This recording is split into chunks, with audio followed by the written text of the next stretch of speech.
Hey there, folks, and welcome back to Financial Future.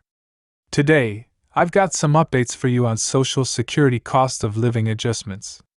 Now, typically, we hear the phrase good news first, bad news second, but I'm flipping the script today. First, let's dive into the good news. Inflation figures are showing signs of improvement. But now, onto the not so great news.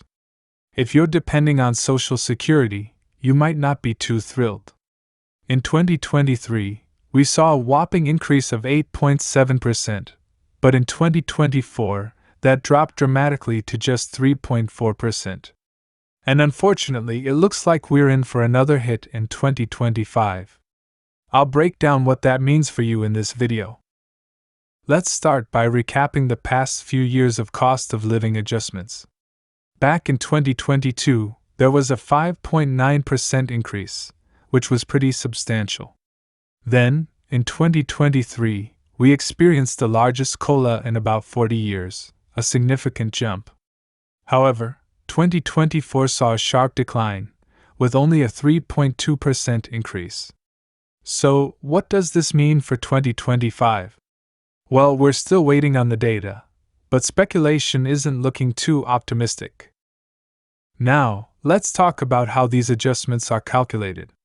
The government tracks the Consumer Price Index, which covers a wide range of goods and services. But when it comes to Social Security, they use a specific index called the CPIW, focusing on what urban wage earners and clerical workers typically purchase. They compare the third quarter of one year to the third quarter of the next to determine adjustments. As for forecasts, reliable sources like the Senior Citizens League and the Congressional Budget Office are projecting modest increases for 2025, ranging from 1.75% to 2.5%. But remember, these are just predictions, and we'll need to wait for more data to get a clearer picture. So, what does this mean for the average Social Security recipient? Well, if we take the optimistic estimate of a 2.5% increase, someone receiving the average benefit of $1,910 could see their check go up by $47.75. However, these adjustments can have a significant impact on individuals, especially those who rely heavily on Social Security benefits. Now let's talk another topic today. We're diving into a hot topic, shrinkflation. Yep, you heard me right. It's that sneaky phenomenon where you're paying the same price but getting less product. Let's unpack this together. So, picture this: you stroll into your local store, grab your favorite box of cereal, and head to the checkout. But wait, something's different.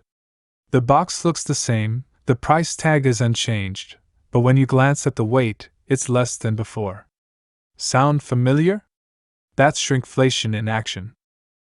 Over the past few years, as inflation has soared, many companies have resorted to shrinking product sizes rather than hiking up prices. It's a clever tactic to maintain profit margins without scaring off customers with sticker shock. But here's the catch: while the price stays steady, you're actually getting less bang for your buck. Take that cereal box example.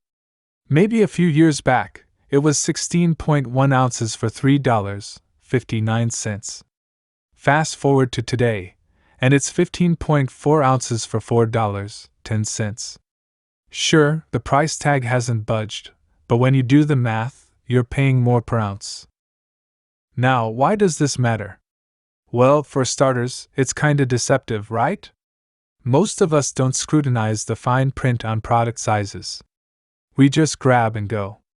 But as these sneaky changes add up, it's our wallets that take the hit. Now, some folks point fingers at corporate greed, and yeah, there's probably some truth to that. But let's not overlook the rising costs of production, labor, and everything in between. It's a vicious cycle. Higher costs lead to smaller packages, which lead to, you guessed it, higher prices down the line. Enter the Shrinkflation Prevention Act.